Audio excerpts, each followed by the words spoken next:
Hello everyone, welcome to our YouTube channel. और आज के लेक्चर में हम पढ़ रहे हैं मेडिकल नेग्लिजेंस। ठीक है, क्या पढ़ रहे हैं? मेडिकल नेग्लिजेंस हम पढ़ रहे हैं। ऑफ कोर्स ये एक रिक्वेस्टेड टॉपिक है। अगर आपको कोई टॉपिक रिक्वेस्ट करना है तो आप कमेंट सेक्शन में उन टॉपिक्स के नाम हमें दे सकते हैं। ओके, सो आज का लेक्चर है मेडिकल नेग्लिजेंस पे। क्विक रिमाइंडर, लेक्चर शुरू करने से पहले ऐप की लिंक डिस्क्रिप्शन में है। सो ऐप उन सभी बच्चों के लिए बहुत ज़्यादा यूजफुल है जो कोई भी कॉम्पिटिटिव या फिर एंट्रेंस एग्जाम की प्रिपरेशन कर रहे हैं फॉरेंसिक साइंस में। टेलीग्राम में जो भी हम यूट्यूब में पढ़ते हैं वो टेलीग्राम में आपको मिल जाएगा। इंस्टाग्राम में आपको क्विक फैक्ट्स मिलेंगे। व्हाट्सएप सपोर्ट, आप कोई भी क्वेश्चन क्वेरी या हमें कांटेक्ट करना चाहते हैं, हमारी टीम को कांटेक्ट करना चाहते हैं, सो नंबर भी डिस्क्रिप्शन में ऑलरेडी है। ठीक है, अब लेक्चर शुरू करते हैं। Okay, so medical negligence. So आज के लेक्चर में हम medical negligence, types of medical negligence पढ़ रहे हैं। जो इंपॉर्टेंट सेक्शंस है मेडिकल नेग्लिजेंस से रिलेटेड हम नेक्स्ट लेक्चर में करेंगे, आने वाले लेक्चर्स में करेंगे। ठीक है, जो भी लीगल सेक्शंस है मेडिकल नेग्लिजेंस से रिलेटेड वो हम आने वाले कुछ लेक्चर्स में करेंगे। ठीक है, नाम से ये पता चल रहा है मेडिकल नेग्लिजेंस। हम regularly day to day life में बहुत सारी चीज़ों को नेग्लेक्ट करते हैं, बट उन चीज़ों को नेग्लेक्ट करने की वजह से हमारी लाइफ में कोई बड़ा इम्पैक्ट नहीं होता है। बट अगर मेडिकल फील्ड में नेग्लिजेंस हो या फिर जो डॉक्टर है वो कोई चीज़ नेग्लेक्ट कर दे तो वो पेशेंट के लिए भी बहुत प्रॉब्लमेटिक हो सकता है एंड लीगली डॉक्टर के लिए भी प्रॉब्लमेटिक हो सकता है।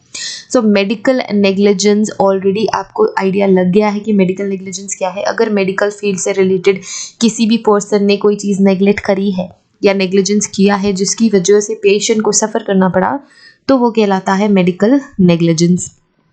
ठीक है, अगर हम डेफिनेशन देखें तो हम ऐसे डिफाइन कर सकते हैं कि मेडिकल नेग्लिजेंस क्या है। It is improper and unskilled treatment. ठीक है, कैसा ट्रीटमेंट है? एक तो प्रॉपर ट्रीटमेंट नहीं है और ट्रीटमेंट किया भी तो अनस्किल्ड ट्रीटमेंट है ऑफ अ पेशेंट। सो बेचारा पेशेंट है यहाँ पे जिसको ढंग से ट्रीटमेंट मिली नहीं, अनस्किल्ड ट्रीटमेंट मिली by the medical practitioner. So जो मेडिकल प्रैक्टिशनर है उसने प्रॉपरली ट्रीटमेंट किया ही नहीं, ट्रीटमेंट किया भी तो स्किलफुली नहीं किया। सो ये सिचुएशन कहलाती है मेडिकल नेग्लिजेंस। ठीक है, अब it includes, so this includes negligence in taking care from a nurse.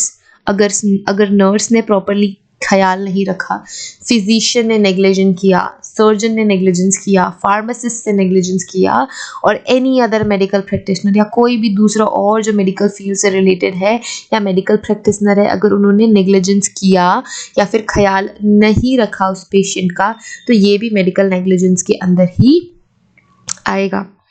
And medical negligence lead to medical malpractices। अब ये जो medical negligence है वो किसे लीड करेगा?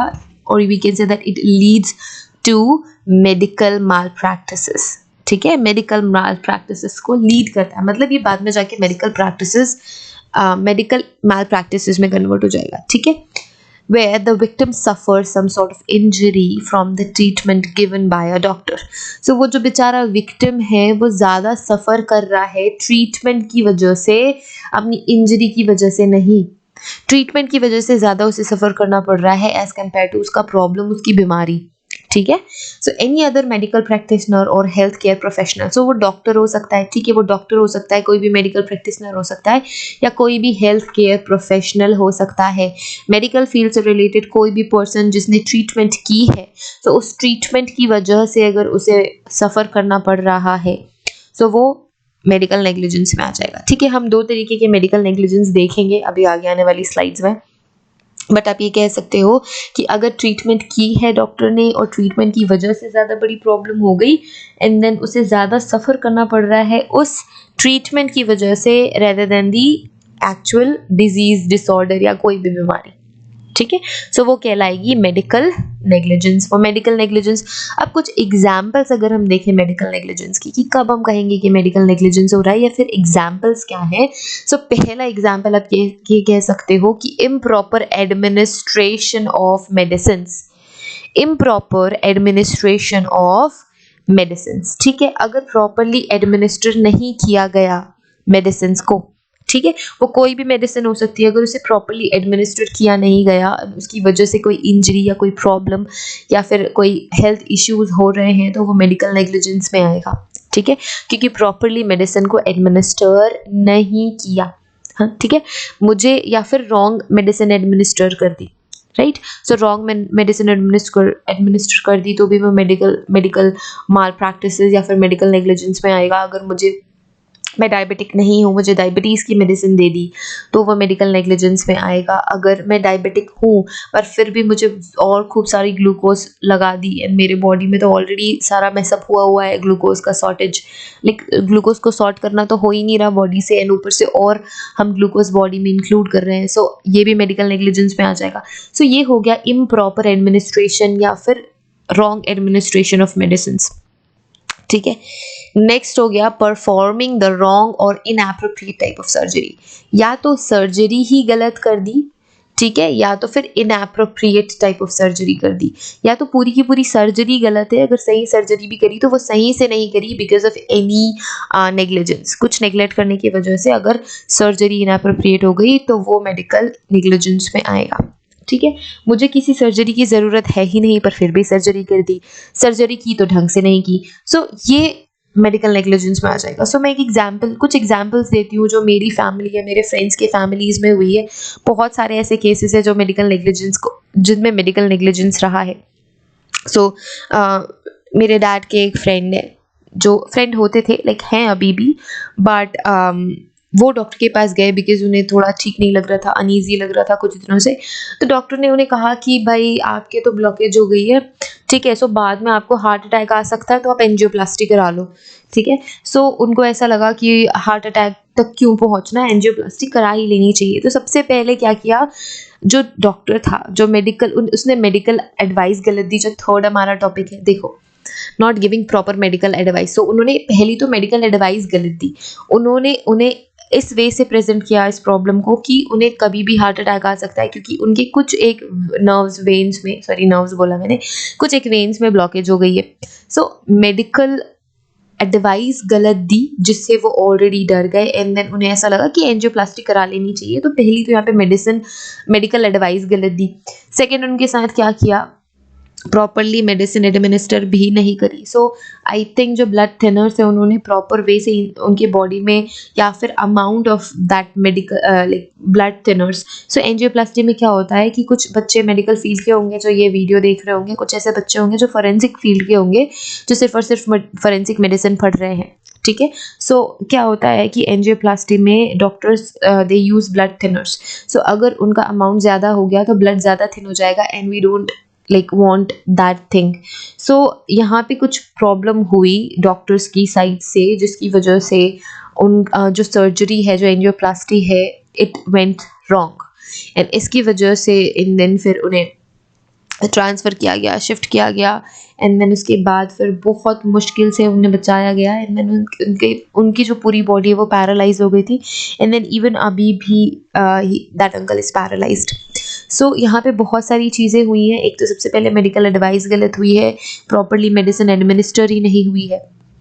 सो ये मेडिकल नेग्लिजेंस में आएगा।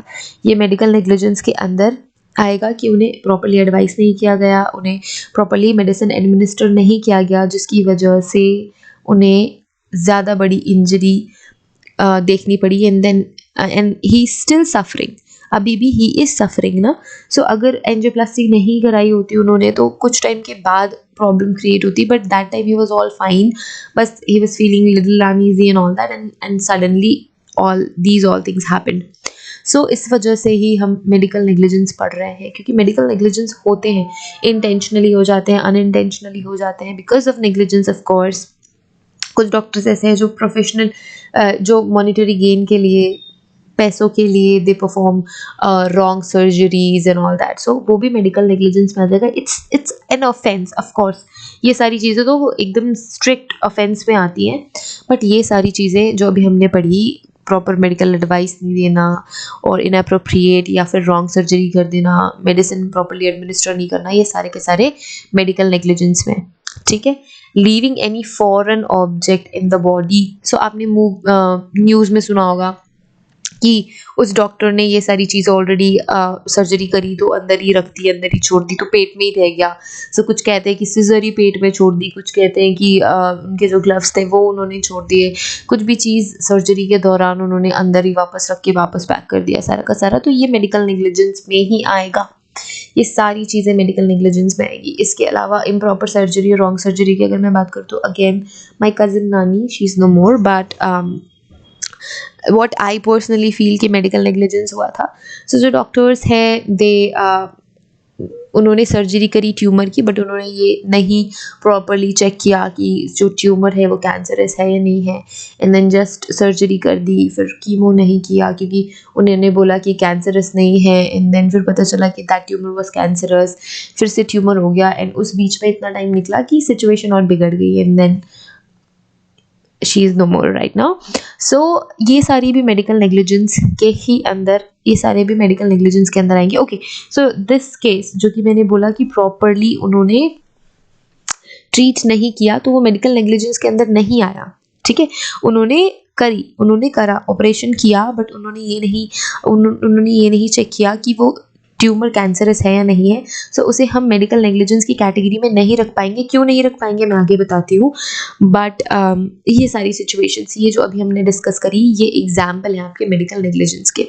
ठीक है, so next big question is what does not come under medical negligence. क्या मेडिकल नेग्लिजेंस के अंदर नहीं आता? ठीक है, क्या मेडिकल नेग्लिजेंस के अंदर नहीं कवर होगा? So a doctor is not liable in all cases where a patient has suffered an injury. So कोई भी डॉक्टर लायबल नहीं होगा उन सभी केसेस में जहां पेशेंट ने इंजरी सफ़र की है। He might have an valid defence that he has not breached the duty of care. So उस डॉक्टर के पास एक वैलिड डिफेंस होगा कि उसने अपनी ड्यूटी ब्रीच नहीं की है। देखो क्या होता है कि जब हम किसी भी डॉक्टर के पास जाते हैं, पे करते हैं फॉर द सर्विसेज, ठीक है, सो उस डॉक्टर की एक ड्यूटी होती है। चलो हम जाके पे नहीं भी कर रहे हैं, अगर गवर्नमेंट हमारे लिए वो फैसिलिटीज़ अवेलेबल करा रही है, सो डॉक्टर की एक ड्यूटी होती है टुवर्ड्स द पेशेंट, और अगर वो उस ड्यूटी को ब्रीच करते हैं, so that the doctor is liable to face all the punishments. ठीक है, अगर उन्होंने अपनी ड्यूटी को ब्रीच की, so because of that breach, अगर उन्होंने अपनी ड्यूटी ब्रीच करी है, सो इसकी वजह से ही उन्हें पनिशमेंट या फिर पेनाल्टीज देनी पड़ती है। ठीक है, सो अगर किसी भी केस में डॉक्टर्स कभी भी लायबल नहीं होंगे अगर पेशेंट को इंजरी सफ़र करनी पड़ी है, अगर उनके पास एक वैलिड डिफेंस है कि उन्होंने अपनी ड्यूटी और केयर को ब्रीच नहीं किया है, तब मेडिकल नेग्लिजेंस नहीं लगेगी। The error of judgement can be of two type. जो एरर ऑफ जजमेंट है, it can be of two type. ठीक है, सो कैसा है? पहला एक है द एरर ऑफ जजमेंट, या तो फिर जजमेंट में ही एरर हुआ। The error of judgement due to negligence, negligence की वजह से सही से या फिर ढंग से जजमेंट नहीं की गई। सो इसमें वो डॉक्टर लायबल होगा for all the punishment and penalties, but error of judgement में नहीं। सो एरर ऑफ जजमेंट में क्या होता है? It has been recognise that it doesn't amount to breach of duty. ये ड्यूटी को ब्रीच नहीं कर रहे हैं, उनकी जो ड्यूटी है उसे ब्रीच नहीं कर रहे हैं, इसलिए ही मेडिकल नेग्लिजेंस एप्लीकेबल नहीं होगा। Because doctors decision turn out to be wrong, क्योंकि डॉक्टर का डिसीजन रॉन्ग हो गया है। We can not make him liable for medical negligence, और इसकी वजह से हम ये नहीं कह सकते कि उन्होंने मेडिकल नेग्लिजेंस करी। जो कि अभी जिस मैंने एग्जाम्पल दिया मेरी काजन नानी का, दैट जो डॉक्टर्स हैं उन्होंने अपनी ड्यूटी निभाई। ठीक है, उन्होंने ट्यूमर हटाया, ऑपरेशन किया, ट्यूमर हटाया, बट उनका जो डिसीजन है वो गलत हो गया कि वो जो सेल है, जो ट्यूमर है, वो कैंसरस नहीं है। ठीक है, सो यहाँ पे एरर ऑफ जजमेंट हुई है। मेडिकल नेग्लिजेंस हम इसे प्रूव नहीं कर सकते क्योंकि जजमेंट में एरर आ गया है। ठीक है, नेक्स्ट है the error of judgement due to negligence, negligence की वजह से जजमेंट में एरर आ रहा है। सो नेग्लिजेंस की वजह से जब एरर आ रहा है जजमेंट में, तब हम कह सकते हैं कि यहाँ पे मेडिकल नेग्लिजेंस हुई है। If all the factors were considered before coming to a decision, then it would be called an error of judgement due to the negligence. This amounts to breach of duty. अगर this amounts to breach of duty, then that doctor और medical practitioner is liable for all the punishment and fine. ठीक है, क्योंकि उन्होंने negligence की वजह से judgement गलत किया है। जजमेंट गलत नहीं किया है, नेग्लिजेंस किया इसलिए जजमेंट गलत किया, and this is breach of duty. So इसलिए ही उस डॉक्टर को क्या करना होगा? उस डॉक्टर को फाइन देना होगा और सज़ा सहनी होगी। ठीक है। And now we have different types of medical negligence. So कौन कौन से मेडिकल नेग्लिजेंस होते हैं? सो कुछ कैटेगरीज है। देखो, medical negligence can occur in different ways. So different ways में it can occur in any way, ठीक है, कोई भी वे हो सकता है, but generally it occurs when a medical professional deviates from the standard of care that is required. So जितनी standard of care की रिक्वायरमेंट होती है, अगर उससे डिविएट हो जाता है मेडिकल प्रोफेशनल, तब हम कहते हैं कि मेडिकल नेग्लिजेंस हुआ है, ठीक है, तब हम कहते हैं कि मेडिकल नेग्लिजेंस हुआ है। सो फर्स्ट हो गया रॉन्ग डिसीजन, पहला हो गया कि गलत डिसीजन लिया है, राइट। सो गलत डिसीजन ले लिया और डॉक्टर्स ने डायग्नोस कर लिया, सॉरी गलत डायग्नोस कर लिया, रॉन्ग डायग्नोसिस। सो उन्होंने कोई बीमारी ही गलत डायग्नोस करी है, तो वो भी मेडिकल नेग्लिजेंस के अंदर आएगी। सो नेक्स्ट लेक्चर में हम डिटेल से पढ़ेंगे different type of medical negligence. अभी हम एक ब्रीफ देख लेते हैं कि what are the different types of medical negligence. Delay in diagnosis, तो आपने देखा होगा कि बहुत सारे पेशेंट्स ऐसे हैं जो वेट करते रहते हैं कि अब उन्हें मेडिकल केयर मिलेगी, बट मेडिकल केयर मिल नहीं पाती। सो वो भी नेग्लिजेंस के अंदर आएगा, डीले इन डायग्नोसिस, की बहुत देर कर दिया, सो इसकी वजह से या तो उस पर्सन की डेथ हो गई या तो फिर प्रॉब्लम ज़्यादा बढ़ गई, बिकॉज करेक्ट टाइम पे करेक्ट ट्रीटमेंट उस पेशेंट को मिल नहीं पाई, ठीक है। सो फर्स्ट है रॉन्ग डायग्नोसिस, डायग्नोसिस ही गलत कर दिया, ठीक है, मुझे है हाइपरटेंशन और डॉक्टर कह रहे हैं डायबिटीज़ है, ठीक है। Delay in diagnosis. थर्ड है एरर इन सर्जरी, सर्जरी में एरर है तो भी वो मेडिकल नेग्लिजेंस के अंदर आएगा। Then we have unnecessary surgery, surgery की ज़रूरत ही नहीं है बट फिर भी सर्जरी कर दी, है ना, सर्जरी की ज़रूरत ही नहीं है पर फिर भी सर्जरी कर दी, सो वो भी मेडिकल नेग्लिजेंस के अंदर आएगा। Next we have is error in the administration of anaesthesia. So anaesthesia बहुत ही ज़्यादा सेंसिटिव होता है, so we have expert.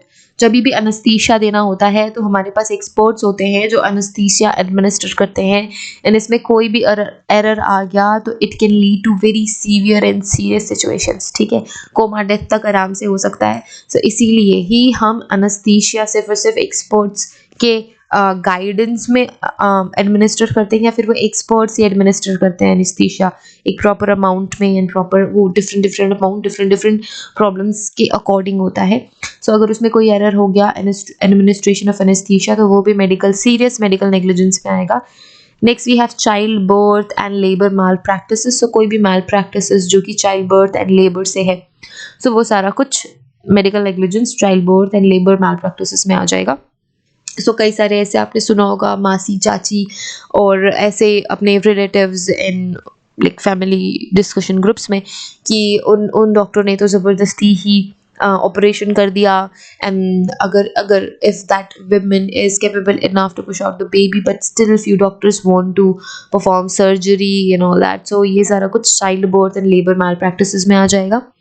Next we have long term negligent treatment, long term negligent treatment. So long term negligent treatment क्या है? अगर लंबे समय तक कोई नेग्लिजेंस की जा रही है कि मुझे डायबिटीज़ भी नहीं है, मुझे डायबिटीज़ भी नहीं है, मुझे हाइपरटेंशन भी नहीं है, बट फिर भी मैं मेडिसिन खा रही हूँ इतने टाइम से बीपी की, ठीक है, एंड देन 4-5 साल के बाद जब मुझे कोई बड़ी प्रॉब्लम हो गई तो मुझे पता चलता है कि ओ ये तो नेग्लिजेंस की वजह से मैं इतने टाइम से रॉन्ग मेडिसिन खा रही हूँ, या फिर मुझे वो बीमारी है ही नहीं और मैं मेडिसिन खा रही हूँ, तो ये भी मेडिकल नेग्लिजेंस का ही एक पार्ट है, ठीक है। सो ये है डिफरेंट टाइप के मेडिकल नेग्लिजेंस जो कि इम्पॉर्टेंट है, एंड आई होप ये सारा कुछ आपको समझ में आया होगा मेडिकल नेग्लिजेंस। सो आने वाली क्लास में हम आगे कंटिन्यू करेंगे मेडिकल नेग्लिजेंस के लिए। And yes, thank you so much for watching this video, have a great day ahead. और अगर आपको ये लेक्चर अच्छा लग रहा है तो आप अपने फ्रेंड्स के साथ, सीनियर जूनियर्स के साथ शेयर कर सकते हैं, एंड सब्सक्राइब नहीं किया है चैनल को तो सब्सक्राइब कर दें, and stay with us. I'll see you in the next lecture. Have a great day ahead. Thank you.